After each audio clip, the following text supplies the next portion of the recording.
preservation of and increased access to the 92nd Street Y Humanities Audio Archives is generously funded by the National Endowment for the Humanities. We are the heirs of 2,000 years of Jewish and Christian morality, both of which have been morally critical of power. As Lord Acton put it, power corrupts, but absolute power corrupts absolutely. For Jews, the ultimate idolatry has been kochi v'otzem yodi, the emphasis on power that leads to the belief, my power and the strength of my hand have done it all. The result has been a morality that has glorified powerlessness. Spiritual power is the true power. Lo v'chayil v'lo b'choach ki im beruchi, amar Hashem tzvaot. Not by might nor by power, but by my spirit, says the Lord. And in Christianity, the ultimate saint has been the one who renounced power, who gave up property and force, turned the other cheek, took up poverty, died a martyr's death if necessary.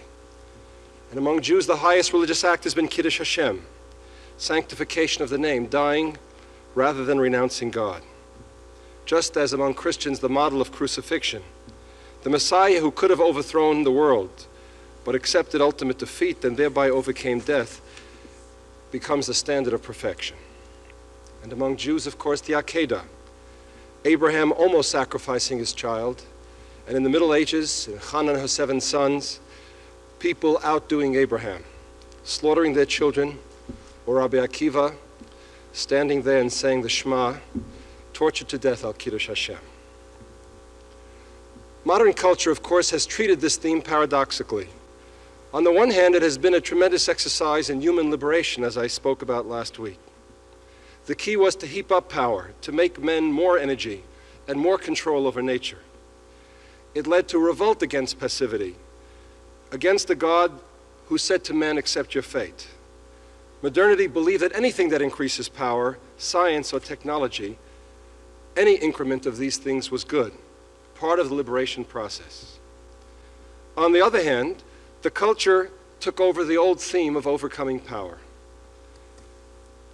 The original liberalism, in the 19th century in particular, emphasized that that government governs best which governs least. The United States Constitution is marked by its checks and balances and division of powers because they saw excessive power as the great threat to society. In short, the modern also glorified artists and men of the spirit and was critical or put down generals and politicians. In my childhood, there was a tremendous vogue of Mahatma Gandhi for this reason, and his satyagraha, the passive, nonviolent resistance, which was matched in the 60s, of course, by the grandeur of Martin Luther King, speaking of nonviolence. In fact, and most importantly, modernity taught us that we're developing a rule of law, or that through moral progress men are renouncing power, or that human solidarity will make power no longer necessary. And of course, in the 20s and 30s, this led to peace movements and an Oxford Oath where people pledged never to go to war again, etc. Even Nietzsche, who speaks of the will to power as the ultimate definition of human drive, spoke of the one who renounces or does not use that power as the ultimate act of power. So to speak, Ezehu Gibor HaKoveshes Yitzro. The ultimate statement is anti-power, it's not to use it. That tradition, this tradition of 2,000 years, has come to an end, I believe. It has come to its reductio ad absurdum in the Holocaust. And to me, the symbol of that reversal is indeed, in terms at least of the outside world, is Mahatma Gandhi. In my younger days, as I say, I was deeply moved by his model and image, which was spread throughout our society, the power of moral strength, of civil disobedience. When Martin Buber wrote to Mahatma Gandhi in 1938, asking him to speak out for German Jewry then being persecuted, and for the right of Jews to go to Israel and save themselves from this process of oppression, Gandhi wrote back, there was no need for Jews to go to Israel. This is just a power grab on the part of Jews. That they need not go, they can live as citizens in the countries where they are. He hoped that German Jews would not resort to violence against the Nazi methods, but would go quietly to demonstrate the power of moral inner stature, of nonviolence. It is true this letter was written in 1938. It was only Buchenwald and Sachsenhausen and Dachau. It was not yet Birkenau and Auschwitz. But when Martin Buber sent the same message in 1942, based on the further evidence of mass murder of Jews, Gandhi's disciple brought back the same message. A message to the Jews of Europe not to resist, to go quietly, to show the power of moral example of nonviolence. In the words of Isaiah, Meshiv chachamim achor v'datam yisakel. God turns wise men backward and makes their knowledge foolishness.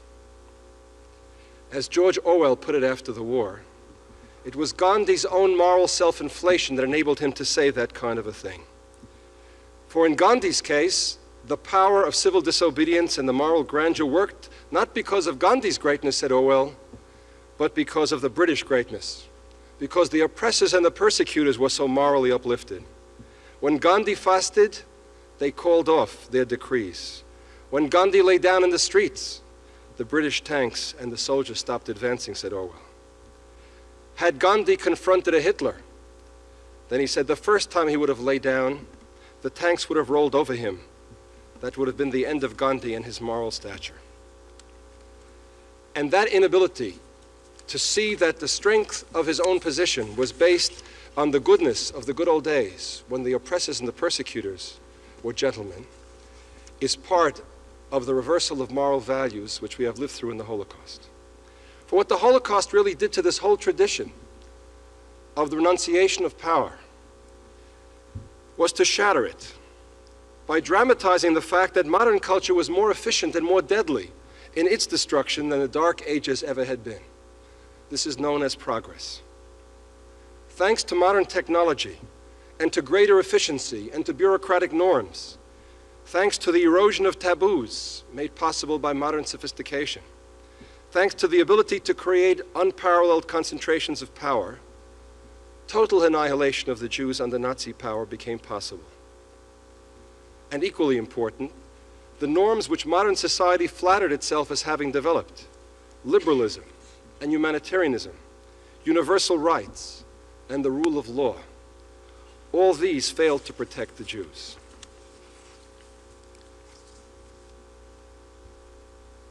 Not only part of this breakdown, not only was the unparalleled shift of concentration of power to the aggressors in life, but this one-sided concentration of power on the part of the murderers, or on the side of the murderers, the net effect of this overwhelming concentration of power on the side of evil was to break and thereby add to the torment of the victims. I speak of corrupting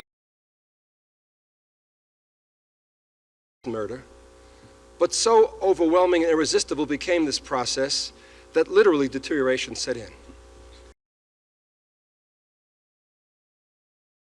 Actions that day after day and week after week could mow down 1,000 and 5,000 and 7,000 men, women, and children daily.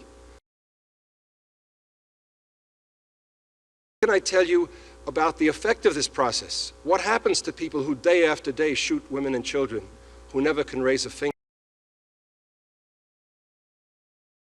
Is that after months they become bored, and therefore they do things to relieve the boredom. Take the test in White Russia. According to one of the Russian eyewitnesses, a woman named Sofia Uzris,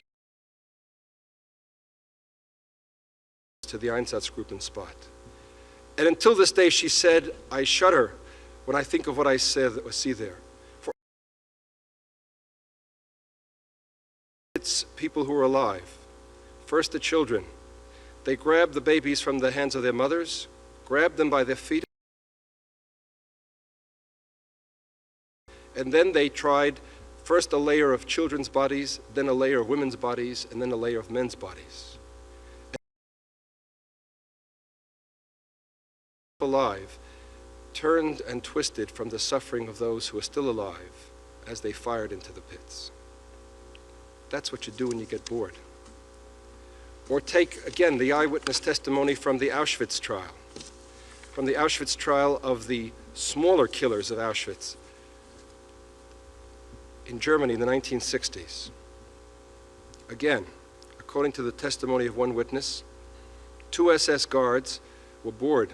One challenged the other to shoot a man in the back of the neck from a distance of 150 feet. A bottle of liquor was the ante of the bet. A bowl was put out and a prisoner called. When he came running over to the bowl to pick it up, a shot was fired. The bet was won. Or again, a Jewish woman who was forced to work in the office of Boger. Boger was the man in charge of interrogation and of selection. She remembers one particular day, November 1944. Jewish children were brought to Auschwitz. A truck came and stopped for a moment in front of the political section. A little boy jumped off. He had an apple in his hand. Boger and Drazer were standing in the doorway. The child was standing next to the car with his apple, enjoying himself. Boger suddenly went over to the boy, grabbed his legs, and smashed his head against the wall. Then he calmly picked up the apple. Drazer told me to wipe that off the wall. An hour later, I was called to Boger to interpret an interrogation and saw him eating the child's apple. There is testimony of Moll and others that when they got bored, they didn't want to take the trouble to start the gas chambers again when there were few stragglers. They would simply push them directly into the pits. It is not only the corruption of the murderers, equally tragic, it is the breaking and tormenting of the victims. For the ability to take away everything from the victims, the ability to exercise infinitely gradated power over them, unlimited power, broke many people, leading them to sacrifice their most precious and beloved values and most precious and beloved loved ones in order to stay alive. Take the example of the Ausweis, the giving of the card that exempted, giving an Ausweis for 2 people to a worker who had a wife and a mother, asking him to make the choice. Or of the Jewish police, who were given deportation quotas and thus gotten to round up other Jews, knowing that if they do not meet their quota, their wife or their child will be taken in their place. So that in this overwhelming concentration of power, they were broken and indeed acted like beasts, but who can understand and who can question under those circumstances? And the concentration of power involved was able to play on every weakness of the people involved. Thaddeus Borowski, in his eyewitness tales of the Auschwitz, describes that hope itself, the hope of staying alive, was exploited because people had absolute control over the lives of these people, and the victims knew that their lives were totally in the other's hands. And so hope itself was exploited to the hilt by the Nazis to set Jew against Jew and to get them to go quietly. And therefore, he says, it is hope that provoked men to march indifferently to the gas chamber, that prevented them from conceiving of an insurrection. It was hope that commands mothers to tear themselves away from their children, women to sell themselves for a crust of bread, and men to kill their fellows.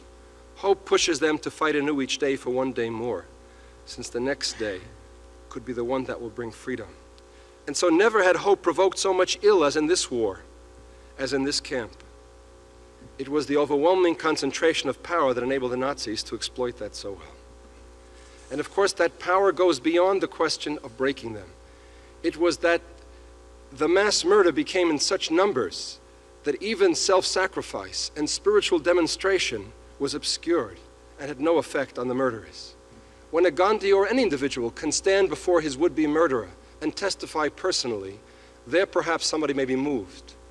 But when, as the testimony was, that at the arrival of Belzec, from the moment off the trains till the moment in the gas chamber was less than 15 minutes. And during that period, hundreds and thousands were driven through at top speed with dogs snapping at their heels and whips. And in terror, what moment could one have to turn, to plead, or to speak, so that the very element of mass murder drowned out the acts of heroism or of spiritual demonstration, to the point where freedom of choice was robbed from the victims, to the point where many rabbis questioned whether the concept of Kiddush Hashem could exist when people had no choice. And indeed, In some cases, the pressure was so overwhelming that the very inner fiber of people was destroyed. Abba Kovner, speaking after the war, said, "The worst of the destruction was not the murder alone. It was life on the bloody threshold of death, the degradation, the falling low, to be turned to dirt before you died. The truth about that life is so full of twisted elements, and the nature of that murder was so bitter, that if I had even a spark of hope that this was all behind us, I would command, be silent, do not speak." To me, the ultimate statement of the torment in this, I'm not speaking just of the breaking of people, I'm speaking of the additional torment of the people who, having sacrificed all, then are robbed even of the moral significance of their own death. If there is one scene out of Holocaust literature that haunts me more than any other in this context, it is a scene again from Tadeusz Borowski, in a scene in 1944 in Auschwitz. It was the period which I quoted from last time. It was the period in 1944 when the decision was made not to make selections anymore of mothers, able-bodied mothers, for they were so determined to finish the job and the pressure to get done was so intense that they were afraid to risk the time, and even more dangerous, the possibility that a mother separated from her child might begin to scream and protest and might slow up the death lines. And so a decision was made that any woman with a young child should be sent directly to the gas chambers. And it was during this period, too, that they began to throw children alive when they lacked space. In that context, Borowski describes the following scene of an unloading of Hungarian Jews. They go and they vanish, men, women, and children. Some of them know. Here is a woman. She walks quickly but tries to appear calm. A small child with a pink cherub's face runs after her. Unable to keep up, the child stretches out his little arms and cries, "Mama, Mama!" "Pick up your child, woman," one of the guards shouts. "It's not mine, sir, not mine," she shouts hysterically and runs on, covering her face with her hands. She wants to hide. She wants to reach those who will not ride the trucks, those who will go on foot, those who will stay alive. She is young, healthy, good-looking. She wants to live. But the child runs after her, wailing loudly, "Mama, Mama, don't leave me." "It's not mine, no." A sailor from Sevastopol grabs hold of her. His eyes are glassy from vodka and the heat. With one powerful blow, he knocks her off her feet. Then as she falls, he takes her by the hair and pulls her up again. His face twitches with rage. "You bloody Jewess, you're running from your own child. I'll show you, you whore." His huge hand chokes her. He lifts her in the air and heaves her onto the truck like a heavy sack of grain. "Here, and take this with you, bitch!" And he throws the child at her feet. Gut gemacht. Good work. That's the way to deal with degenerate mothers, says the SS man, standing at the foot of the truck. Good, Ruski. Now we have to understand that mother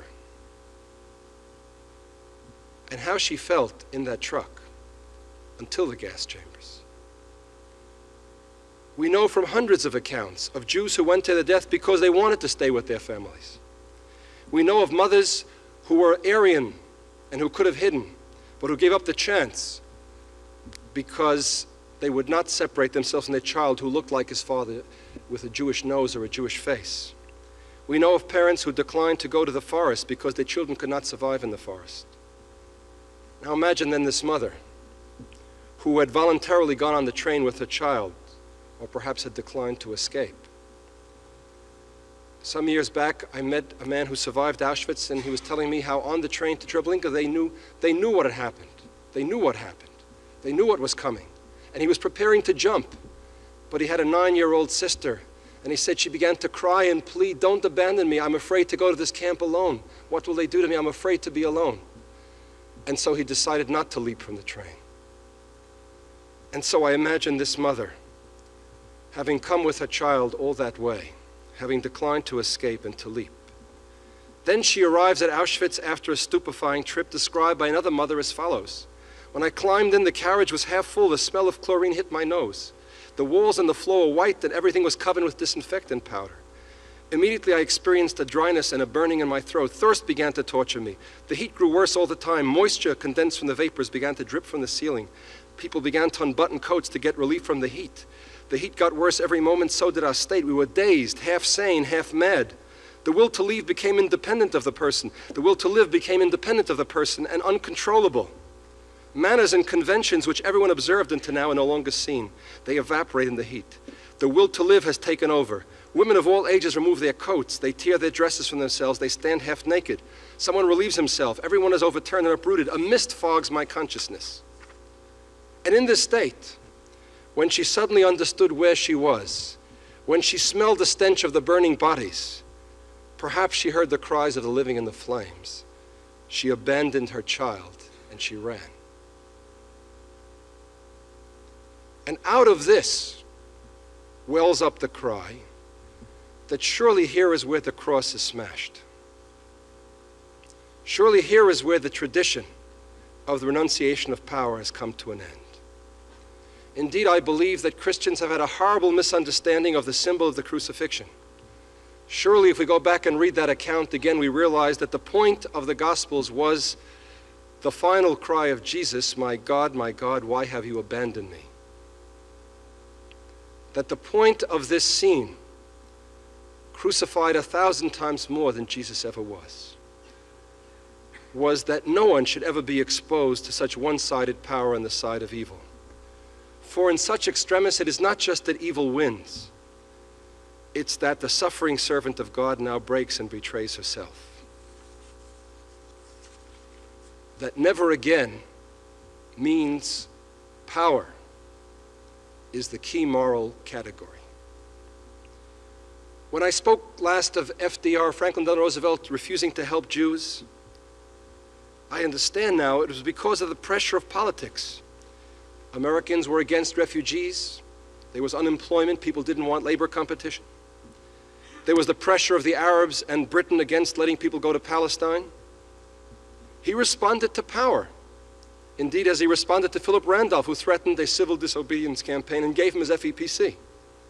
It is the Jews, it is we who corrupted FDR. For had we pressured, had we had the same kind of power, he would have done what was morally proper. When the Nazis' power weakened at the end of the war, they started treating their Jews better. Kastner has told how Kurt Becher, one of the masters of the killers, guarded him like the apple of his eye in 1944 because he felt this will be his alibi and his ticket when they put him on trial after the war.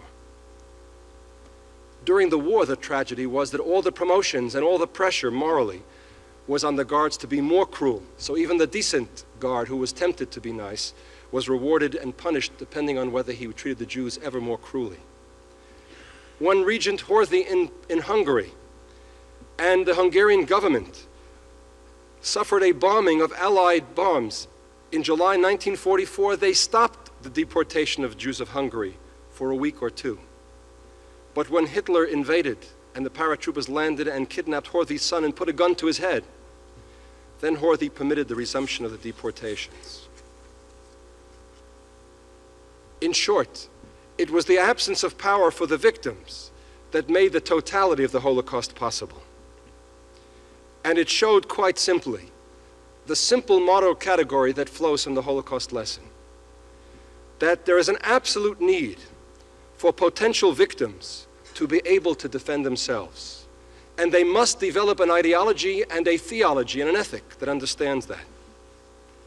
When in August 1942 there was a debate in the Warsaw Ghetto councils whether to arm revolt or not, Zisha Friedman of the Agudas Yisrael argued against revolt, saying, I quote, God will not permit this people to be destroyed. We must wait, and a miracle will certainly take place. There is no sense in fighting the Germans. They will finish us off in a few days. Unquote. And while it is true that there was no sense to fighting the Germans, the rest of Friedman's statement is false. He failed to understand the moral revolution taking place in the lesson of the Holocaust. Closer to the truth is Rab Nachum Zemba, Hashem Yinkom Damo, the great scholar and Torah authority of Warsaw, who himself was resistant to the idea of revolt in July of 1942. But in January 14, 1943, Shortly before his death, Rab Nachem, hiding out in a Warsaw ghetto bunker, wrote the following to those who asked him whether they should revolt or not. Of necessity we must revolt. We must resist the enemy on all fronts. We shall no longer heed his instructions. We must refuse to wend our way to the Umschlagplatz. It is a simple stepping stone on the road to mass annihilation. Had we lived up to our presumed status, that's the Torah's definition of a Jew, our presumed status of a people endowed with wisdom and understanding, we would have discerned from the beginning the enemy's plot to destroy us as a whole. And we put into effect all media of information to arouse the conscience of the world. But now we have no choice but to resist. We are prohibited by Jewish law from betraying others. Rabbi Nachum Zemba, the man who believed in orthodoxy, that there could be no change in halakha, went on to write the following. Sanctification of the divine name manifests itself in varied ways. Its special form is a product of the times we live in. Under the sway of the First Crusade in the 11th century, halakha, as an echo of political events of its time, determined one way of reacting to the persecution of Franco-German Jews. But in the middle of the 20th century, during the onrushing liquidation of Jews in Poland, halakha prompts us to react in an entirely different manner. In the past, during religious persecution, we were required by law to give up our lives, even for the least essential practice. In the present, faced by an arch foe, unparalleled ruthlessness and total annihilation purposes, no bounds, halakha demands we fight and resist to the very end with unequal determination and with valor for the sake of sanctification of the divine name. Rabbi Nachum Zemba did not live to give us the halakha of the postmodern, the post-Holocaust age, but surely here is its first shaila and tshuva. Now this is not to say the Jews went like sheep to the slaughter or anything of the sort, because of religion least of all. The whole question why they did not resist is a misunderstanding and a false question. To ask why they did not resist is to show one does not understand, one has not lived through the Holocaust. 1.5 million children, why did they not resist? The millions of old people and sick people, why did they not resist? Exhausted women with children in their arms, untrained, not used to war, with no arms, why did they not resist? People who did not know what was happening, people who did not believe what was happening, people living under such terror of the Nazis that, as I read the last time of Rivka Yasolevska's testimony, that all she wanted was to get closer to the end of the line with her daughter so that the child would put off its misery of the thirst and hunger of the 24 hours. It's a false question because Jews did not escape to the forest because they would not abandon their family. Abba Kovner, the great founder of Lithuanian partisan Jewish revolt, underground, the man who was the very originator of the armed revolt in Kovna, describes how he and his friends had gotten together and decided to escape to the forest to try to fight. And to this end, they lived in a house right near the wall of the ghetto. So they dug a tunnel under the wall so they could climb out at night under the wall and sneak off into the forest. And he said they had been digging and digging, and finally the day came when they knew they could escape, and he and his few friends snuck back into the house when his mother was out so that his family and no one could know, because if they knew, they might be betrayed to the Germans, and worse, if they knew, they would be held responsible, they might be put to death. And he said his friends went into the tunnel first. He was the last one, as the captain protects the others, the last one to go. And then unexpectedly, when all the friends were in the tunnel already, he said suddenly his mother, he was an only child, his old mother, a widow, came into the house and she heard noises downstairs, and she came down to the cellar in time to see her son, Abba Kovner, beginning to go into the tunnel to escape to the forest to fight. And she began to shriek and call, and she said, Abba, my son, don't abandon me. Don't leave me. I'm too old, I can't work. I have no one to get me food. If you go into that tunnel, you're abandoning me to my own death of starvation and worse. And she began to plead and cry. And he heard his friends in the tunnel, and he heard his mother, and he was torn. And then finally he said to his mother, Mother, I just can't stay. I'm committed. I have to lead them. They cannot make it to the forest without me. I must go. Your life and my life is lost anyway. And he tore himself away from his weeping mother, and he ran into the tunnel. His last sound of his mother's voice was the sound of her calling to him not to abandon her. And he said, I have been introduced many times since the war into countless Jewish gatherings as Abba Kovna, the hero of the Jewish underground. And he said, I sit there and I hear my mother's voice and I say to myself, am I Abba Kovner, the great Jewish partisan hero? Or am I Abba Kovner, the man who abandoned his mother and deserves the condemnation of every decent human being who ever exists? And then one asks why young people didn't go to the forest. Because of collective responsibility, in which I would have the thrill of shooting one German while hundreds else would die. It is a false question. And this is not to imply that the Jews did not resist in that sense at all. For indeed, the Jews did resist, not only with davening and with spiritual life and with mutual help and with culture and art and education and with maintaining family ties. More important, because when one makes the comparative study of Russian prisoners of war who in the millions in the winter of 1942 and 41 were exposed to death by freezing and starvation and hunger, and they did not revolt. Or the American prisoners of war who marched through the Bataan Death March.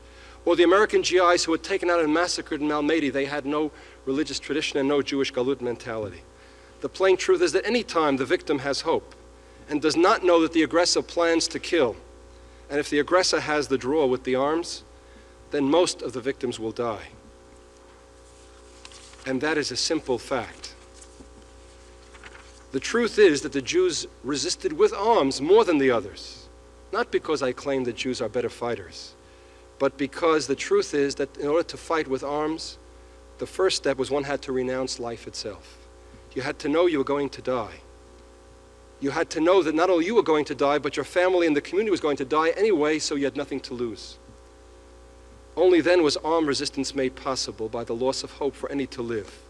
And that is why it always comes after the mass deportations and after the families are gone. Hear the language of the manifesto of the Vilna resistance. Jews, we have nothing to lose. Death will overtake us in any event. Active resistance alone can save our lives and our honor. Brothers, it is better to die in battle in the ghetto than to be carried away to Punor like sheep. Or again, the cry of the Jewish resistance of Bialystok, it's the same language. We have no longer anything to lose. We can lose nothing anymore. We have nothing left but our honor. Do not sell your lives cheaply. They called to arms to protest to the world. They called to arms for revenge, for honor. And the key was, as Abba Kovner said, it was a war of despair. But it converted these people into believers who had faith. There was sense in dying 1 hour sooner to sacrifice oneself for something which had meaning. And what was that meaning? What made them able to make the decision to die 1 hour sooner under much worse circumstances than if they had gone quietly? The answer was because they believed, they recognized that in the Holocaust had come the end of this tradition, and that in the future Jews could only survive if they would learn the lesson that they must be strong enough to try to protect themselves.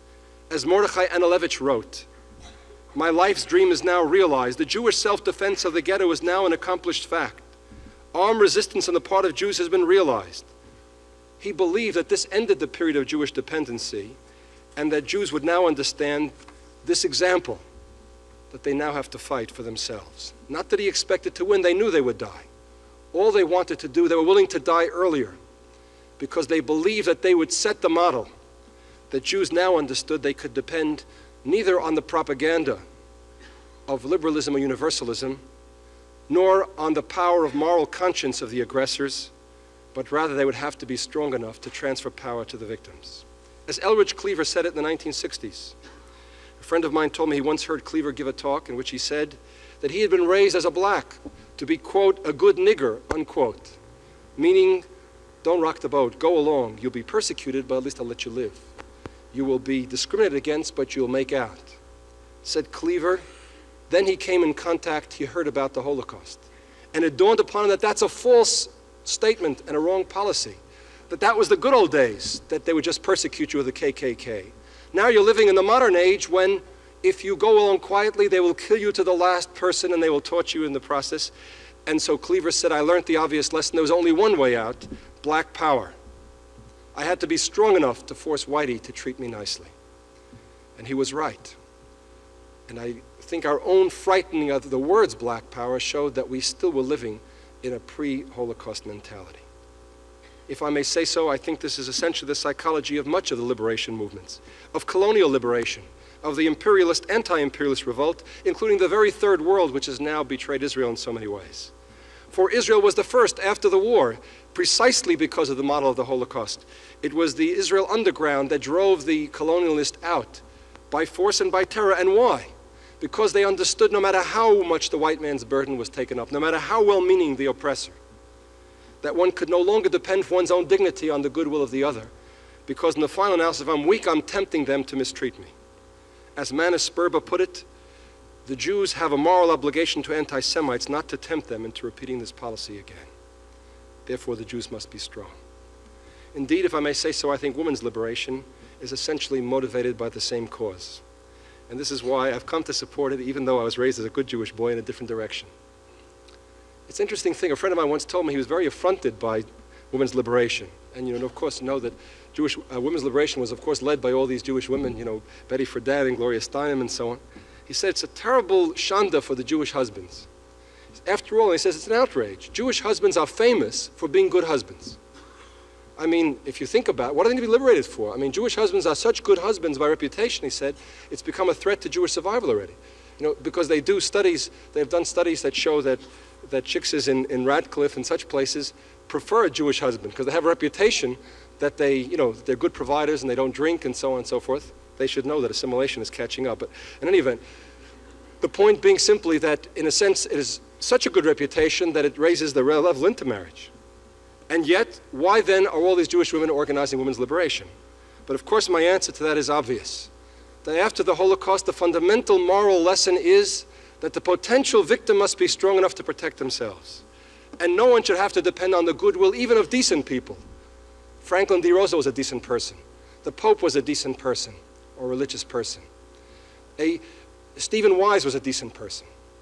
But the answer is that one should not depend on the goodwill.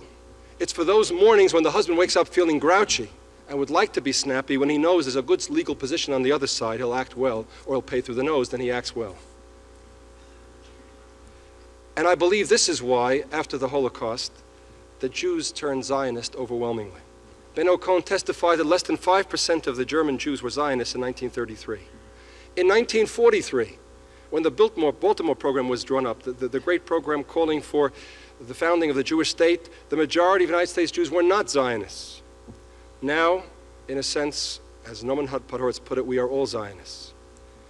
In 1950s, Marshall's Glass survey of Lakeville showed that Reform Jews rated support for Israel 14th on the list of important virtues of being a good Jew. First was to be a good human being. By 1970s, both the Len Associates survey and Leonard Fine's survey of Reform leaders and laymen showed that category number one was support for Israel. Overwhelmingly, this group had turned Zionist. The group that had removed the prayers for restoration in the 19th century had become overwhelmingly Zionist after the Holocaust. Because all Jews understood two things: that we can no longer live in the interstices of society, hoping, as we did throughout the galut, that we'd be on the side, they would ignore us, or occasionally they would persecute us, but they would then let us go. That somehow the whole society would function one way and we would live on the side another way. We came to recognize that if the society turns pathological, there's no limit to what it can do to us. And secondly, we understood that only sovereignty in the 20th century has access to the kind of power needed for self-protection. The tragedy of the Warsaw Ghetto and the other ghettos was that when they decided to fight, they could not get arms. They could not get access to the kind of power that might have really driven off the enemy and saved lives. I once gave a talk on this, which I called How I Learned to Stop Worrying and Love Generals. It's one of the fundamental ironies of Jewish existence that we are still loaded with our own intellectual and academic backgrounds, which puts down generals and is embarrassed by militarism. And all of us have that shudder about Moshe Dayan and so on from the very beginning, because somehow generals, that's not what a good Jewish boy should be. And yet, what could more powerfully show our moral blindness after the Holocaust that we didn't understand that? After 1967, Elie Wiesel once said to me that, the Israeli generals are the tzaddikim of this generation, For according to tradition, it's the tzaddikim who protect Jews and protect their existence. I would submit not only that Jews have become overwhelmingly Zionist, and they recognize that unless we have a state and access to the kind of power we have, there can be no moral existence for the world and no actual existence for Jews.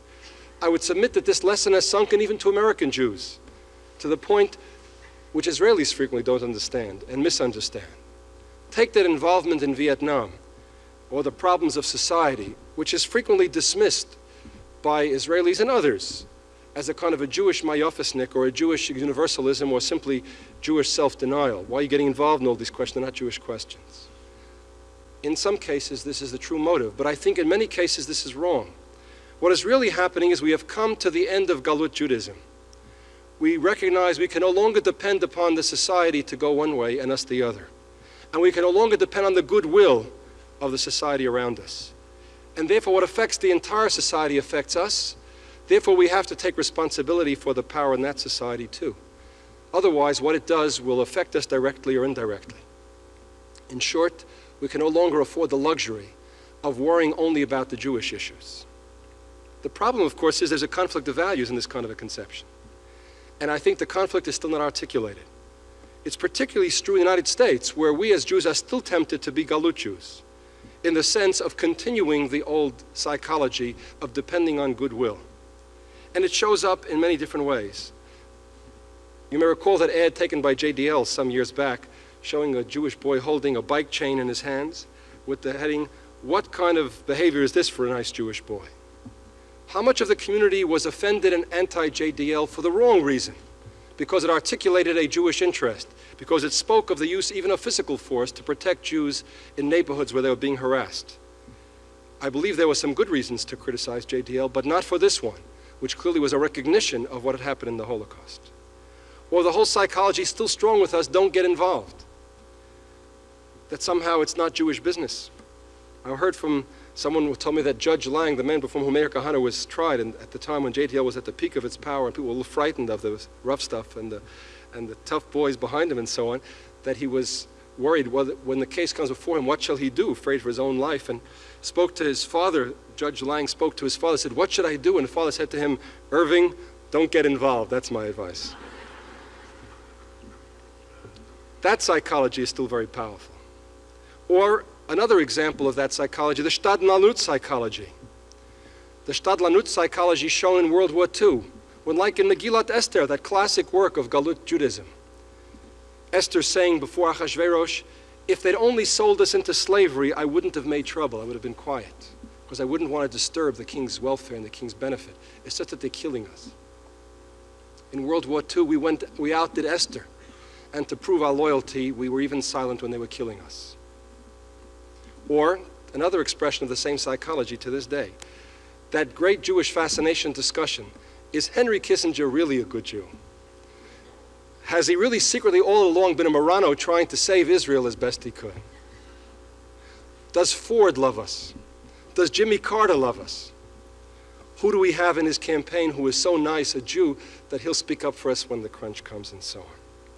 But this is to exercise a Stadlanut psychology that comes from the previous status. When the Tsar loves us, he smiles and he calls off some of the pogromchiks early. If we are thinking now of the politics and ethics of power, then it's more important that you be feared and respected than that you be loved. And it's not so important if Henry Kissinger feels like a good Jew in his heart. What's really important is the pressure from the Jewish community, or the political pressure that made him go honest and made him do the right thing even if he didn't want to. And this involves an ability to articulate one's own self-interest.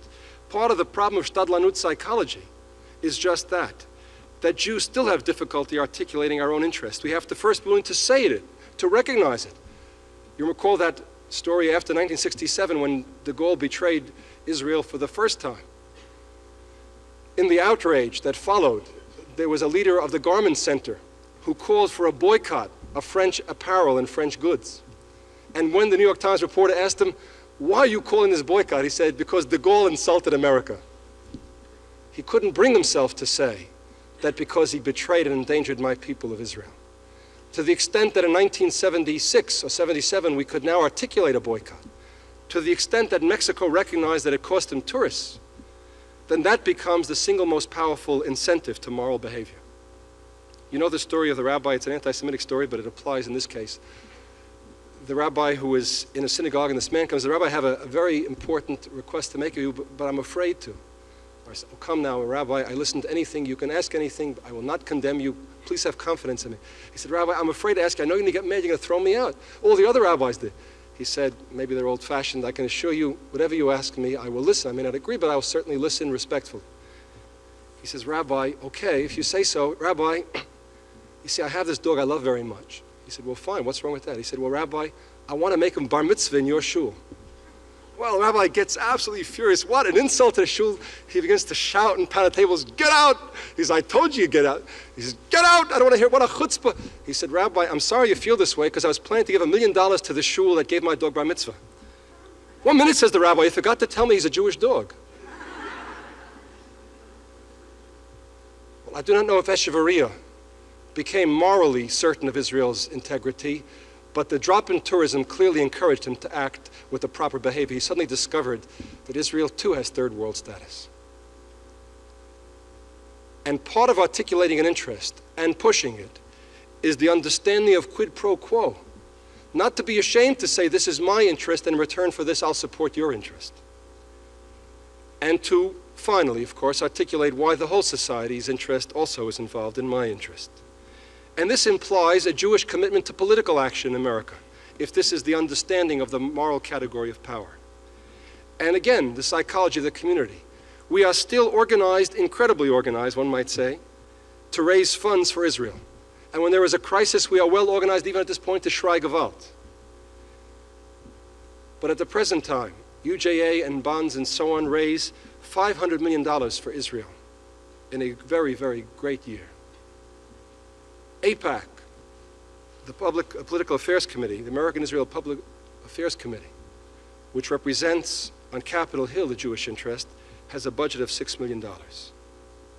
And yet in the past year, thanks of course to many elements, but certainly AIPAC's work as well, we have gotten $2.5 billion from the United States government in support for Israel. The inability to recognize the shift in power and where the critical levels of power are is, I think, part of the continuing Jewish problem of living in the psychology of galut, although we have come to the end of that period. I don't mean to be cynical about this. As Jews, we are only 3% of this population, and we need allies. And for that matter, much of the support for Israel in America is based on a moral stand, a respect for its democracy and its moral integrity of its cause, and its universal appeal. But of course, these are on top of, not instead of, political organization and contacts and power. And so I simply say there is no choice. The Jews must take power. And that if Israel had not been created, there would have been another Holocaust and another Holocaust since the first one. It is the Israeli military strength that gives this world a shred of moral decency by having prevented another Holocaust. The fact that the United States of America, and all the more so the Russian Soviet Union especially, have not ruled out the possibility of genocide as a policy for Arabs is the ultimate shame of the world we live in.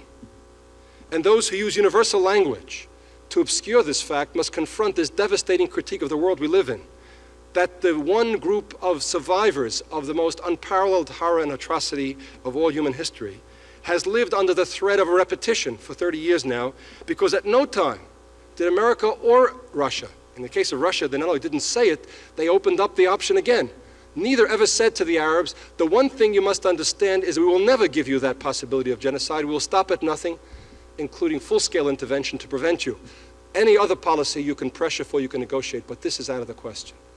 Far from closing off this option, America, the best of countries, has never made that kind of unqualified declaration. And the Soviet Union, indeed, has restored the genocide option twice after wars in which the Arabs had all but lost hope. So much for the universalism of communism, which in its inability to see the Jewish question becomes the partner in genocide and would-be genocide. But if there is a moral stature left in the world, is it not indeed because the Israelis were strong enough to prevent this from happening? Or again, think of the moral world we live in which a ma'alot can take place, in which a group of Arab terrorists can sneak into a school and capture Jewish children, and then what happens? In this case, the Israeli storm, it wasn't quite as successful as Entebbe. And so tens of children are killed. But if one looks back at those records of day after day of the Einsatzgruppen, the tragedy was that the Einsatzgruppen, having arrived in Panevėžys and shot 1,116 men, women, and children, then could get up and go to the next town and do it again and again, and so the power became all the more overwhelming. Had there been a group to stop the first day and to fire on it and to kill it, as it happened in Malot, then 10 or 20 would have died, but the millions would have been saved. And of course, this is why Entebbe is such a powerful moral and religious experience. For in a sense, it shows just what it means to have a country behind you. What the Entebbe incident shows is that every human being deserves to have a country of origin to back them up on the face of the earth, and to make clear, all the more so in the case of the Jew, that Jews are not abandoned anymore. It may be very symbolic that at the same time they're showing films like Victory at Entebbe, they are showing Voyage of the Damned, to show what it was like before in Israel. That is the change. And while it's true, we live in a world which still threatens Israel with genocide. And indeed, after the Yom Kippur War, where we felt we faced it with inches to spare, the fact remains that we are strong enough to come back. And in a non-messianic world, one has to thank God for small favors. I heard Edward Luttwak once say that this depression in the state of Israel after the Yom Kippur War, because they were unprepared, and because of the terrible losses of 2,500 young men's lives, he said was really a lack of depth of Jewish history and Jewish experience. He said if one thinks back to Kishinev pogrom or Jassy pogrom, where 10,000 Jews died in one day, but the net gain in Jewish security was zero. The mob could go on to the next town and do it all over again. Whereas in this case, 2,500 died, 2,500 precious lives we could not spare, and yet the purchase of security to the Jewish people was overwhelming. It actually protected them and restored their strength. And that is the first and major category of moral recognition. And this is why Israel has become central to Jewish existence in the exercise of power. If the statement never again means anything, and it should be the central moral category, then Israel is central in Jewish life. But Israel is central for another reason as well. For we are speaking not just of the power to defend ourselves against destruction. If power is the key moral category, we are also speaking of another dimension of power. In Israel, we are the majority. We exercise the control and the power. And it's Jewish values that set the tone and guide the culture and the society. In the United States, even though I spoke here too of Jews taking responsibility for power, at best we are marginal, although we can play a role. At best, it's a partial role, of course. Perhaps we can play more of a role in our own community, in our own society. And this is why many Jewish old-timers, I think, were wrong when they criticized Jewish radicals for getting involved in society's questions. They, of course, were right in the recognition that Jewish power is marginal, and that even a radical should be aware of that fact and therefore know the limits of Jewish power too. That's part of operating in a moral universe of power. But in any event, the exercise of power in Israel is something that Jews set the tone for, and therefore this becomes the critical test of the validity of Jewish ethic and of Jewish religion in the modern world. Now, when I speak of a world of power and the ethics of power and the moral universe of power, you have to understand what that means. It means one must give up being prophets. Prophets can rely upon spiritual power and make absolute demands for righteousness. Governments have obligations to protect people. If anything, I think what the universe of power calls for is the halachic resources of the tradition. Not the sweeping call, but to judge specific situation, to reconcile conflicting claims and shifting facts. It means linking the ultimate ends with very limited and proximate means in an ever-continuing process. And this cannot be done without guilt, without failure, without involvement. This cannot be done without running the risk of ending up blessing the status quo and blessing bloody arms. The experience with the Israeli rabbinate, with its by and large jingoistic position on Israel, is a warning of the danger of the old traditions simply being applied in a new moral situation. And the historical record shows that any participation in power usually leads to selling out in the status quo. A warning to all of us to be aware of it. And therefore, religious people will have to, in a sense, learn not only to give up prophetic stances and do the nitty-gritty of compromise and day-by-day partial steps. But on the other hand, they'll have to learn an even more difficult art, to from time to time judge these partial steps and political compromises with a prophetic judgment. To learn not only how to criticize society, but how to conserve and heal. To learn not only how to celebrate victory, but to give healing and comfort in defeat and tragedy. This is all part of the normal exercise of power. It's to learn to accept guilt, to achieve good ends, and at the same time, without simply accepting that guilt as morally acceptable. That kind of dialectic is what's involved in an ethic of power. It's a very difficult thing. Most people prefer to feel self-righteous or to be totally condemnatory of society. And the fact that Jewish radicals in the 60s could simply call America with a K and dismiss the whole society and call for its tearing down is a good example of the psychology of the previous era. Prophets can make total claims. It is Isaiah who can say that Israel from head to toe is one mess of sores, one guilty conscience. In the reality, of course, this is prophetic exaggeration. And in the real world, one must be responsible and recognize that you judge real societies by real standards. And to call for tearing down that society is to be blind to the Holocaust's own lesson. Not only the lesson that radicalism on the communist part helped the Nazis triumph, it's to recognize that imperfect societies are a lot better than societies in chaos taken over by totalitarians and leading to the worst excesses. And to deepen and to make more difficult this moral dilemma of power, any exercise of power inevitably leads to evil. Any application is bound to be overdone. In any situation, minority suffers somewhat. And therefore, one has to recognize that as Jews, we are now engaged in a period where we are going to be guilty. As I can say, I've come to feel the righteous Jews are the ones who feel guilty. The ones who are not guilty are either so criminal they don't feel it, or so uninvolved that they're not meeting their moral obligations. And so be happy you're guilty. But of course, to be happy one is guilty means to be judged realistically. For to set up absolute standards is to endanger the very survival of Israel and of every group.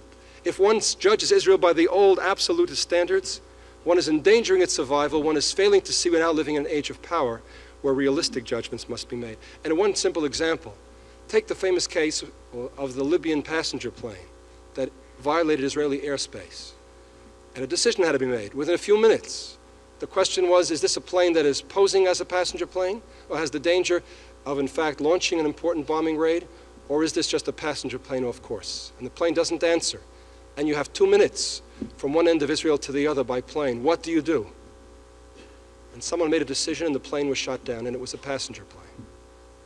That there should be criticism, that there should be questioning, there should be review of the procedures to make sure, if at all possible, it shouldn't happen again, clearly yes.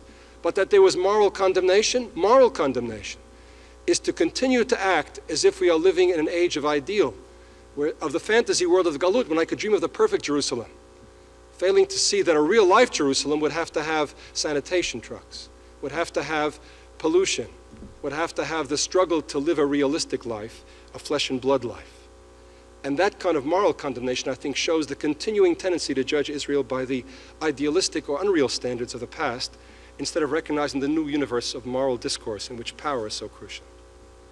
Now, having said this and having defended the exercise of that power, let me now evoke the dialectic of the Holocaust. If I spoke of the Holocaust's command as never again, that means I dare not take power to abuse others. It means I must beware of saying Gott mit uns, as the SS officer with the belt buckle. God is with us, as he enslaved Jews and as he put them in the ghetto. And this is the danger of a Gush Emunim, the danger of a messianic fervor that fails to see that it is a very thin step from messianic fervor to saying God is with me and to blinding me to the reality of Arabs or anybody else.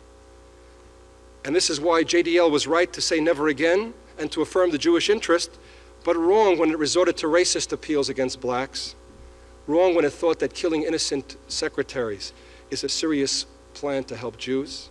Of course, in war, sometimes unavoidably innocents are killed. But this is only when all else fails and a regrettable side effect, and even then, a decent society and a Jewish society living to its own ethic would have to build in checks and criticisms and balances. In fact, as Jews, we have to ask ourselves every day, will we be better than Christians?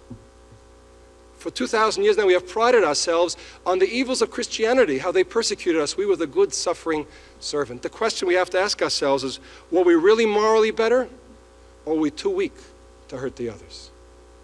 The way we'll find out is, now that we exercise power in Israel, will we do a better job? And so far, so good, but it's far cry from any sort of confidence or any sort of resting on laurels in this situation. And indeed, the critical question of the ethics, then, if we understand the dialectic, is how do we reduce the evil which is inevitably going to flow from exercise of power, while maximizing the ethical value of the defense of Jewish interest and of the right of Jews to self-protection, and of the exercise of Jewish power in a society? And there are several obvious models. One, the models of suffering. The memories of being a minority must be part and parcel of the exercise of power. V'ahavtem es hager, says the Torah, you shall love the stranger, ki gerim hayitem be'eretz Mitzrayim. We are to remember all the time that we were strangers, we were minorities, we were outsiders in the land of Egypt. That means that we have to remember the Holocaust. We have to understand what it was like for a civilian population to see an army come in. If that army appears in their eyes to be hostile, even if it's not hostile, think of the sinking of the heart and the terror when they arrive. One has to remember what it was like to be on the receiving end, and in that spirit treat Arabs and anybody else in a different spirit. And while I believe, on balance, Israel's record is good, I believe it is because the Holocaust is such a powerful memory at this point that has exercised just that influence. And this is why it's so critical to relive the Holocaust, not to forget that memory, to make it part of the national fabric. One of the great contributions Ben-Gurion ever made to Israeli society was the Eichmann trial, for that reason.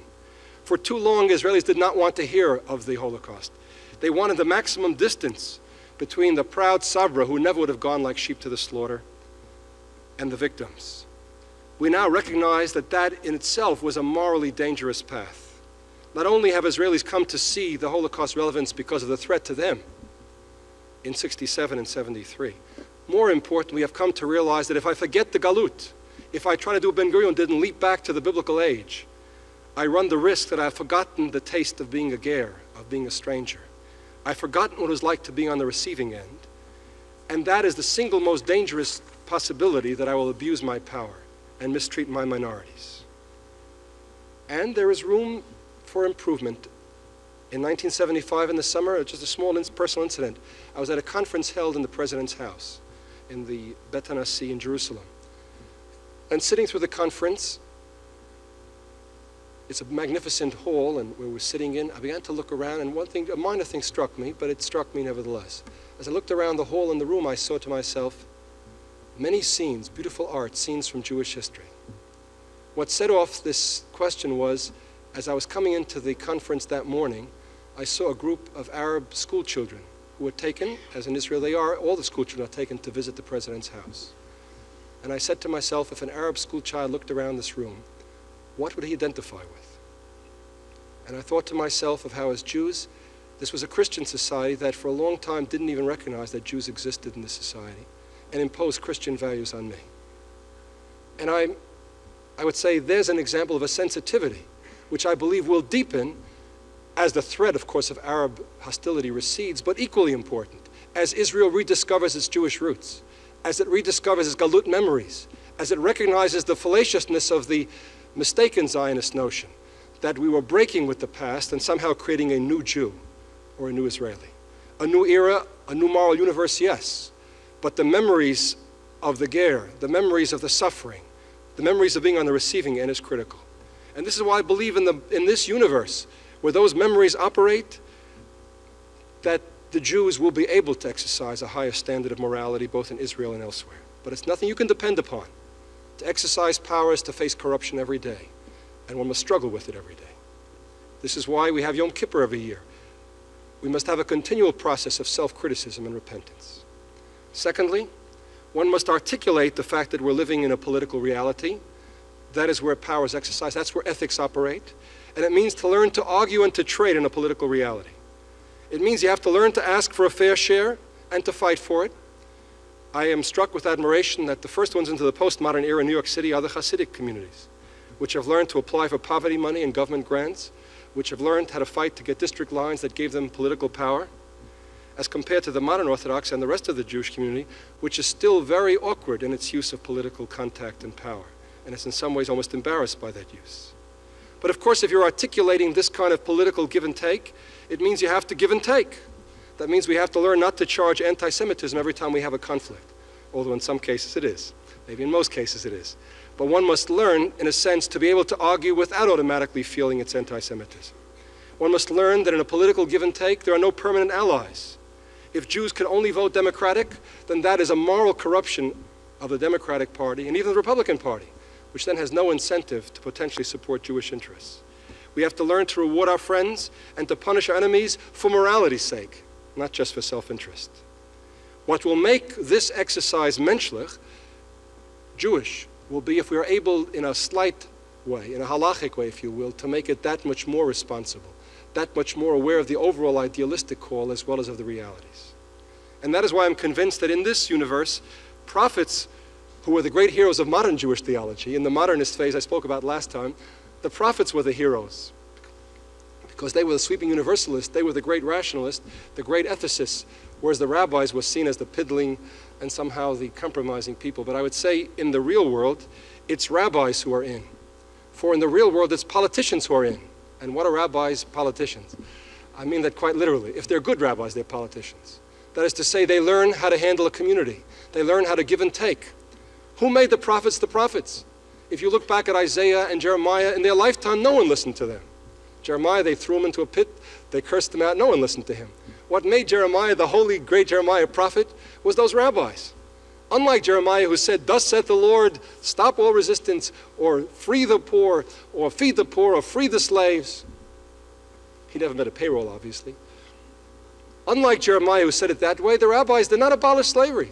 The rabbis came and said, step at a time, treat the slave a little nicer. Let him go quicker. If you have only one pillow, give it to him. Step by step, they improved the condition until slavery itself was abolished. Step by step, they raised the Jewish people to such a level that Jeremiah became the holy Jeremiah, and Isaiah became the great prophet who every Jew listened and studied. And so that is the challenge. The prophets, the rabbis cannot live without the prophets. They need that criticism. The politicians cannot live without that criticism, but the fundamental responsibility is the politician, is the rabbi, is the one who mediates, the one who compromises. The halakha itself is a way of reconciling ideals with realities. It is not a simple demand for perfection. And those who think halakha is, I think, misunderstand its nature and its function. Finally, one must learn to diffuse power. If one wishes to avoid the evils of power, one must be in favor of diffusion of power. One must help potential victims be strong enough to protect themselves. They have to have some protection of their own. They cannot depend for our goodwill. That helps keep us honest. And this is why I think every community must seek out criticism from within. This is why I believe in the long run, whatever form it takes, whether it takes the form of through Jordan or through an independent state, I believe in the long run, Jews will support and make possible a Palestinian state. Now, it's a very thin line here. Let me make that clear. It's a very thin line. For Israel cannot afford to make a mistake with the threat of a Holocaust hanging over it. There's the dialectic. If one makes a casual commitment, if one is in favor of Palestinianism as a nice ideal, recognizing, unwilling to admit the reality that there is a commitment in the Palestinian National Covenant to destroy Israel, one is asking for the Holocaust again, and therefore in the name of morality, one is invoking the ultimate obscenity. But if, on the other hand, under the pressure of a demand that they renounce that kind of a threat, and they revise the covenant, if under the demilitarization, other guarantees, this is possible, I believe in the long run this kind of commitment is necessary, if for no other reason than we are no more perfect than anyone else, and that no one is free of the potential danger of abusing others. And this is why I believe that there must be a constant process of self-criticism and self-monitoring within the Jewish community. One that is at the same time able to recognize the extent of the danger, which pollutes the atmosphere. One cannot simply judge Israel by objective, normal standards. One must keep in mind that the first mistake may be the last mistake. But having said that, one must dream all the time of greater and greater freedom for moral self-criticism and greater effort to make room for the Arab needs and for the Arab minority needs, if, in return, and first, the threat of destruction is removed. If I can make one comment along these lines about the current controversy about Breira, which is running throughout the community. I believe Breira as an organization needs criticism. And I believe at the same time the community needs criticism from Breira. For a group that says we did not do enough for the Arabs is needed as part of the total moral balance in Jewish life. There is an important critique to be made of Breira, that it has been guilty of galut thinking, that it has frequently failed to weigh realities, that it has judged Israel all too often by ideal standards, criticizing it by the ideal. And as I said before, I think any group, Jew or non-Jew, that judges Israel by excessively idealistic standards, when the rest of the world is judged by realistic standards, is guilty of a form of anti-Semitism. On the other hand, having said the need for criticism of Breira's policies, they should be criticized on the policies. That's part of politics and part of the exchange of moral criticism in a framework of a morally realistic ethic. But McCarthyism, the attempt to suppress all dissent, the attempt to say that any sort of criticism of Israel is automatically traitorism, the attempt to lump together Breira and PLO, ignoring the fact that it has demanded PLO revise its positions before it be recognized fully and so on. This kind of McCarthyism is only an example not only of McCarthyism, but of a failure to grasp the political reality of an ethics of a moral universe in which power is critical. We have to simply learn to argue with each other and to criticize without losing our cool and without denying the legitimacy of others. Finally, the main concern is not the Arabs, even if I've given that example in stressing the limitations and dangers of exercise of power. The main area is internal Jewish life. It is the question of what kind of society we create in Israel, what kind of America we contribute toward in our influence, and what kind of Jewish community we create with our power. If we are living in the age of the Jewish exercise of power, where we must exercise the power, then it's our decisions, our priorities, our laws that decide which Jews will suffer and which Jews will benefit.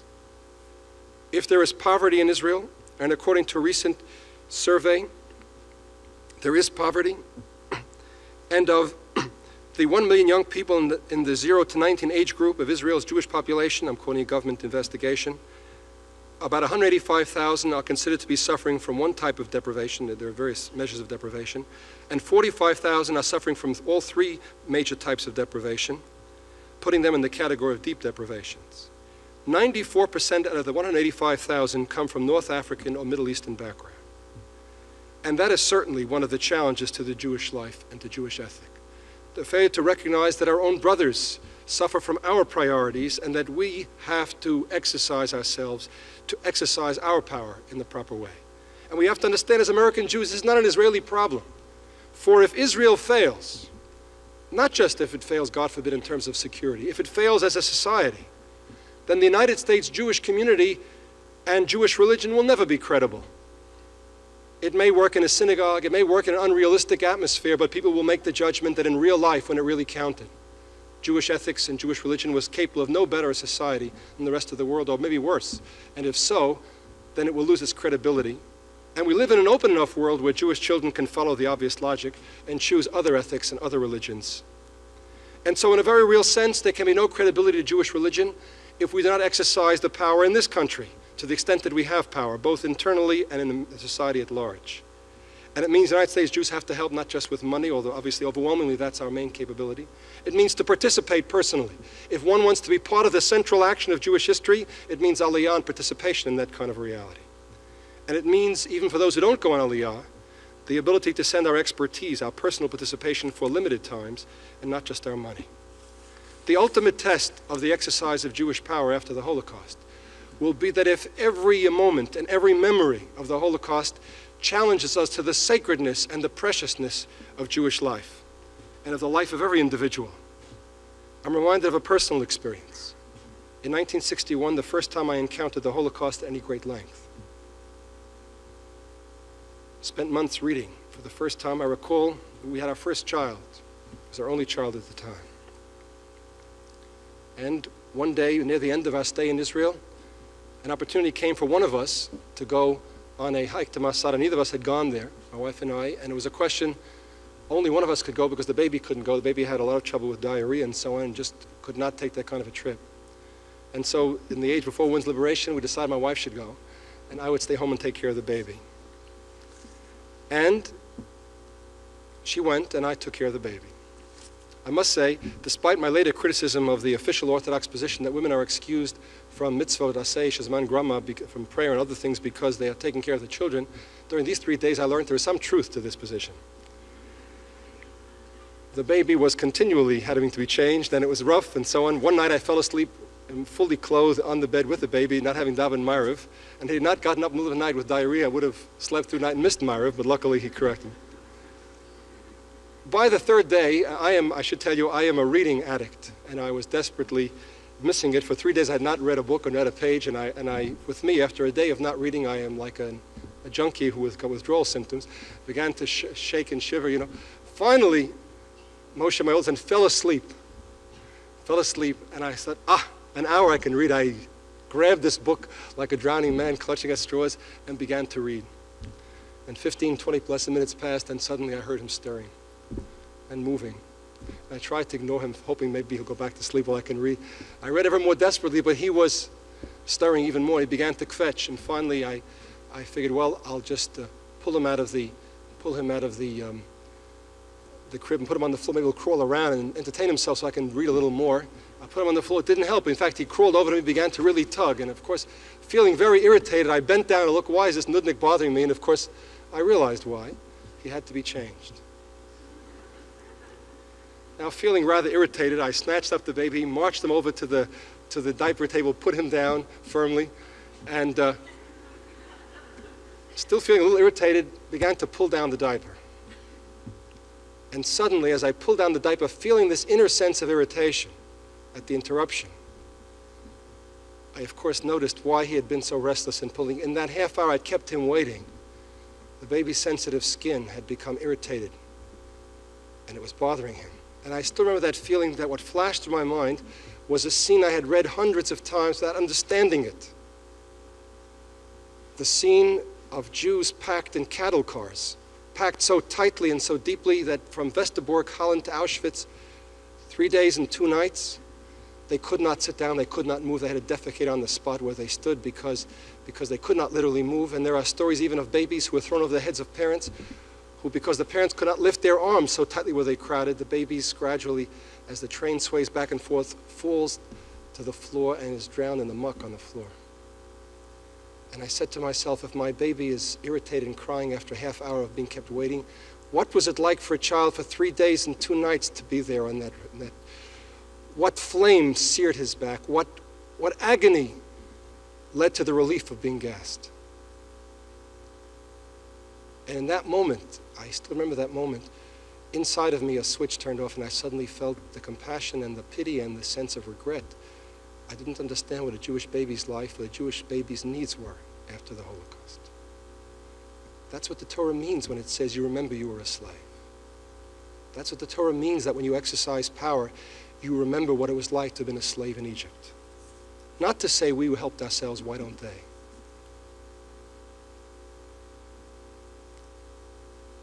There is a story told by a paratrooper named Yossi, I don't even know his second name, this is the story quoted, that in the Yom Kippur War, he had been serving with a soldier named Zaki who lived in Katamon, in a poor family of Moroccan immigrants. And the Israeli paratrooper had been by his side when Zaki was killed. He was a paratrooper who was killed, and on his leave he decided to go visit Zaki's home. And he found when he got to the home that Zaki's father was a peddler of watermelon seeds, a man who earned very little, not enough to support his 8 children. Zaki was the oldest child, the pride of his parents. Because he had made good, he had pulled himself up by his bootstraps, and he had gone through high school. And he had actually begun military college, a special program to help bright children from underprivileged homes. And the parents asked him, of course, how Zaki had died, and he describes his whole experience. And then his father asked, had he suffered? And he said, no, he was killed instantly. And then the mother said, of course my Zaki didn't suffer because he was a tzaddik. In Jewish folklore, a tzaddik doesn't suffer in death. That's one of the rewards of being a tzaddik. And Yossi said, I looked around the room which 10 people had lived, mattresses piled one on top of the other. It was sheer poverty, but clean. A poverty that struck one immediately, but in one bed in the corner, obviously the bed of Zaki, were a few books on top. The only things that had the impression of Zaki's personality in the home. I looked around, I looked at the home, I looked at the brothers and sisters and said, my God, he was a tzaddik. For 3 years we'd been in the army. We spent nights together on guard. We'd fought together. This boy had never mentioned the kind of home and the kind of difficulties he had to overcome in order to be what he was. And so Yossi said, I made a pledge then and there that we would get those children out of that mess. The extent to which we can create such tzaddikim, the extent to which the memories of the Holocaust drive us to exercise our power in morally realistic fashion for ourselves and the world, is the extent to which Judaism has entered into this new era, an era in which Jewish realities, guided by Jewish values, will again become a model to the world.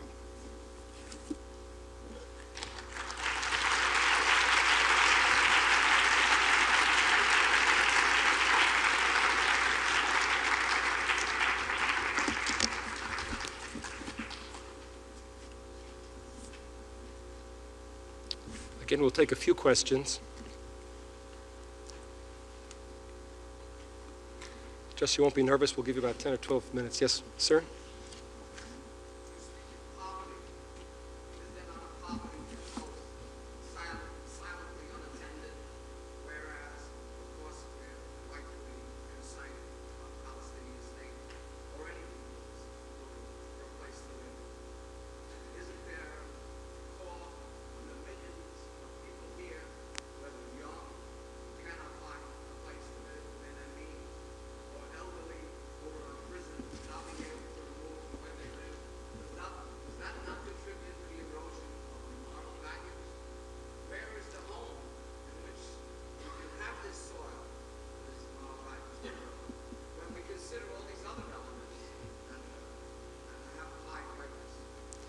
Well,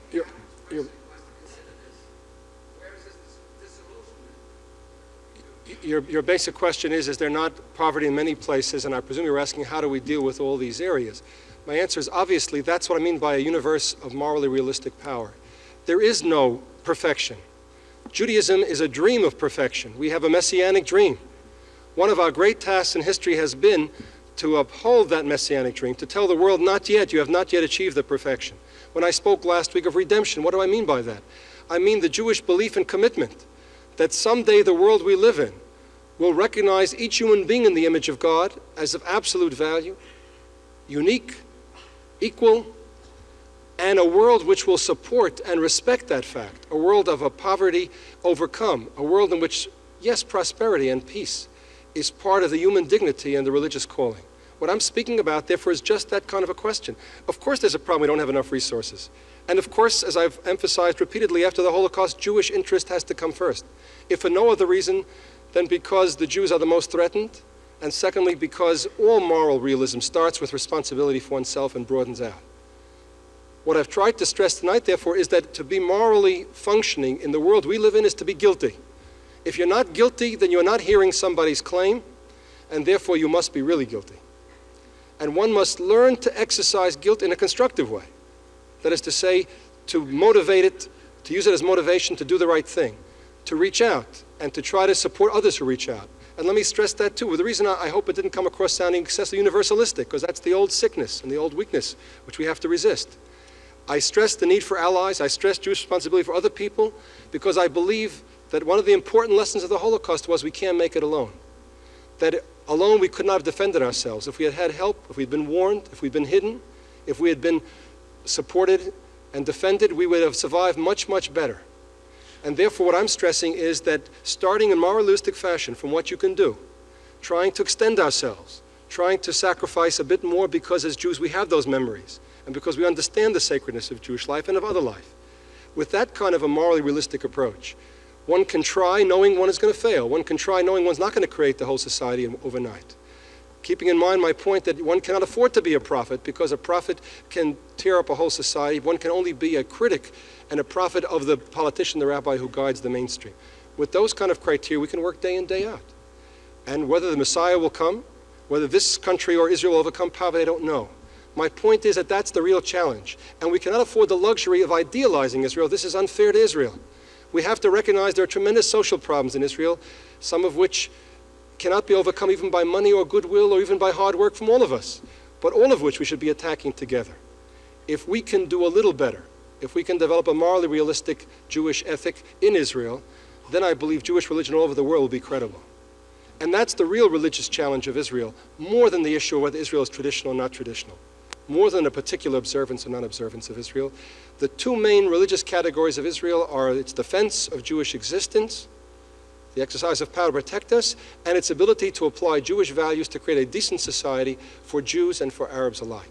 And I believe, despite the tremendous threat, and that's the incredible majesty of Jewish morality, that despite the threat of 30 years of Arab genocide, if I can read just one phrase from a letter to the daughters of Israel written by a woman, Naomi Zoreah, who lost her son Jonathan in the Six-Day War and her son Yochanan on the second day of the Yom Kippur War.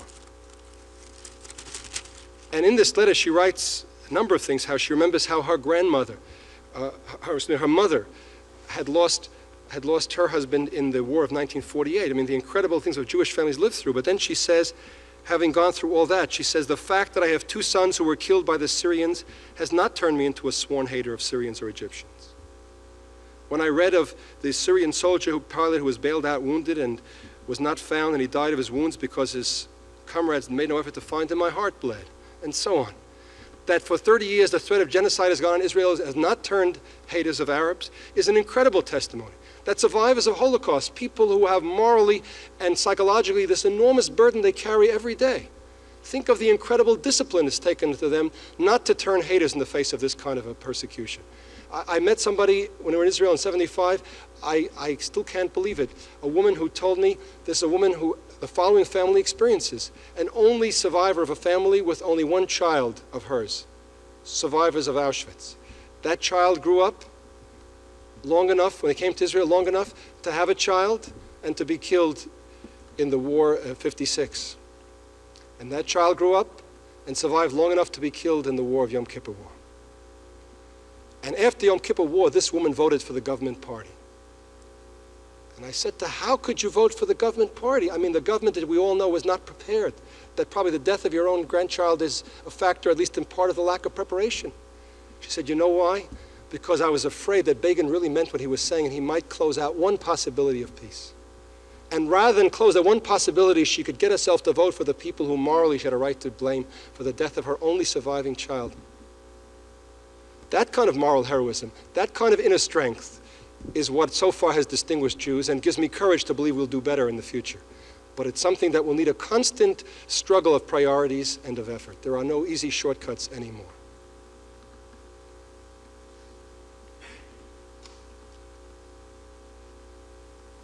I can't see because of the light. Let me step forward.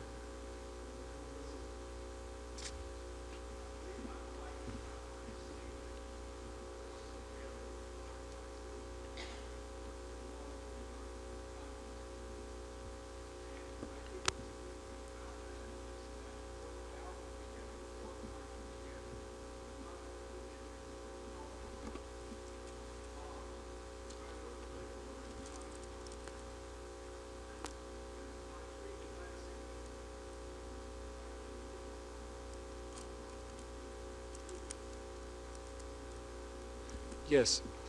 You said that the uprising was organized by communist, young Jewish youth, young Jewish communist or left-wing youth, and does that not significant? They were not united by religion, but by a political and social interest, and as that shows, sheds light on our question tonight.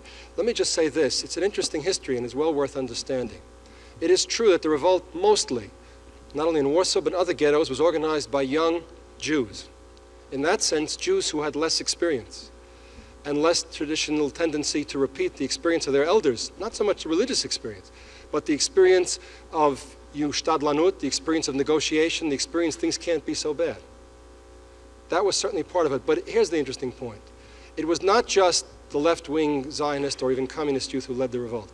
It was organized by young people, many of them, of course, from left-wing Zionist organizations, some of them also from right-wing Zionist organizations, some of them from religious youth organizations. And of course, I don't mean to say only young people did it, but there were an unusual percentage.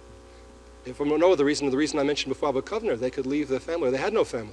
Many of them were the survivors of families. The point I would make is as follows. When the first discussion of revolt came up in Warsaw Ghetto, the Bund, which is the socialist, if you will, a communist affiliated organization, but of course a Jewish version thereof, opposed revolt on the grounds that it's too early. Only when the working class of Poland will arise will we arise. In the initial discussion of revolt, when they got together, the left-wing Zionists said, we will not cooperate with the right-wing revisionists because they're fascists. It took the death of 300,000 Jews to convince the Bund that they shouldn't wait for the Poles. It took the death of thousands more to get the Zionists to cooperate with people slightly to the center, left-wing to cooperate with the center, and to the shame, the right-wing revisionists fought separately in the Warsaw Ghetto. After the war, some of the survivors recognized the error and the tragedy of what had happened there. But as I see it, the reverse is true. That the lesson of the whole experience of the Holocaust was that those Jews who thought there were different fates, or there were other categories more important, the solidarity of the working class, the unity of mankind, etc., that these were all traps to blind Jews to what was being done to them, and to weaken the victims and to disarm those who would defend them. And that it's only the reality of the unity of faith that freed them. Abba Kovner put it best in his Eichmann testimony. He said the worst illusion was the illusion of a different fate. A different fate. That's what convinced the Jewish policemen to turn in other Jews. That's what convinced the French Jews that the stateless European Polish Jews who are being shipped from France will go, but not them. That's what convinced the German Jews in the Riga ghetto that they will be excused because they're Germans, and they were treated better until the end, when they were shipped off to the same concentration killing camps. And so one of the fundamental lessons, and that's why I say Jewish moral reality starts with the recognition of Jewish fate and Jewish self-interest first. And the reality that neither politics nor religion is the true dividing line. To those Jews who would divide Jews on religious lines, I think is to morally offend against the Holocaust. What's more, as I suggested last week, it's a joke in the sense that is there any credibility to religion but in this very thing I've described tonight, in this rebuilding of Jewish life, in this protection of Jewish interest, in this rehabilitation of Jewish lives? Can we talk about God unless we rehabilitate the image of God first? Can there be any credibility of God but for the salvation and the redemption and the rebirth of Israel? So the lesson, I think, is the reverse. That the political and social and other categories that divided us are false. They're real. They have to be overcome. I don't say we can ignore them. But they are false in that we think that they are the ultimate categories of our existence. To be a Jew is the ultimate category. We are one. If we don't believe it, ask the terrorists who understood that the Israelis and the American Jews are no different, so they kept them both on the plane at Entebbe, as they did in Jordan and elsewhere too. That if our enemies can teach us that one lesson, it's the lesson of Jewish chosenness and Jewish fate. On the other hand, once we recognize that fact, it should lead us to greater social responsibility, both for our fellow Jews and I believe ultimately for all mankind. Because we recognize that if the whole country goes rotten, we are also endangered. It's the dialectic that counts, because that's a truth which we always knew. Just in the past we said, since the whole country goes rotten, it's bad for us, we should now sacrifice all the Jews to save the country. That's false. To volunteer the Jews to die to save the country, you will not save the Jews, you will not save the country either. That's the lesson we learned after the Holocaust. By blinding ourselves to the communist blind spots, we're not good for the Jews of Russia, we're not good for communism, which ended up being more corrupt. To blind ourselves to America's faults vis-a-vis Jews was to blind ourselves to its ultimate faults vis-a-vis all minority groups. And that's part of the challenge, to be morally realistic and responsible for everybody. The very last question, if there is one.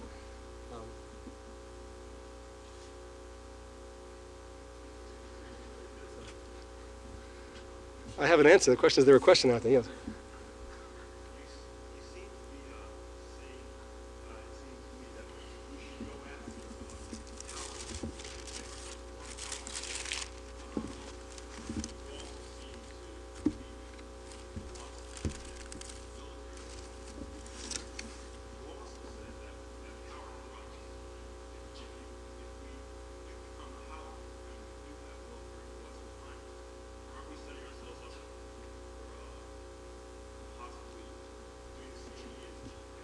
Right. Correct. Your question is, I'm for power, I'm for military force, and yet I myself concede that power corrupts. Am I not therefore creating a monster which will someday lead us down the same path of evil which we have been mistreated by? There's no way of escaping that. That's again why I say we've entered a new era. Those who have the fantasy that we can still live perfection, I think, are living in a galut existence. In galut existence, as I said, Jerusalem could be a dream. In the real world, Jerusalem has all kinds of labor problems and building problems and ecology problems and so on. But that's the sign of life. Only in the grave is there no problems.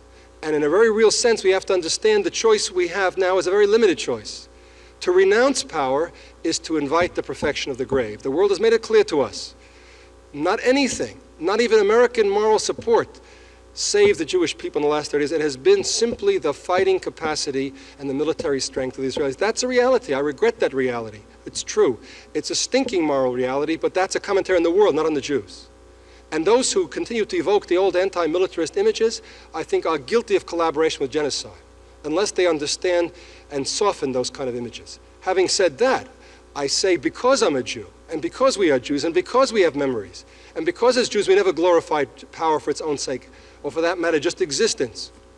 There's no such thing as just existence. Existence is an extraordinary statement, but we never glorified it in itself. Because we are this, we are going to try to do the impossible, which we've always been trying to do anyway. We're going to try to exercise control over that power. We're going to try to develop a halacha of power. We're going to try to develop memories that keep us acting differently. And I think this is critical. There's a whole educational process in the Israeli army which is extraordinary. And one of the things they have tried to teach in the last 10 years particularly has been the Holocaust, because they have recognized this danger of the Israeli machismo psychology could lead to abuses in the battlefield too. And that once they recognize they are not superhuman and the weak, cowering Jews of Europe, but they are part and parcel of the same people, that there but for the grace of God go I, then I identify with any civilian I see, with any weaker person than myself. This is our extraordinary challenge. I have no escape from the challenge. Thanks for listening. For more information on the 92nd Street Y, New York, and all of our programs, please visit us at 92ny.org.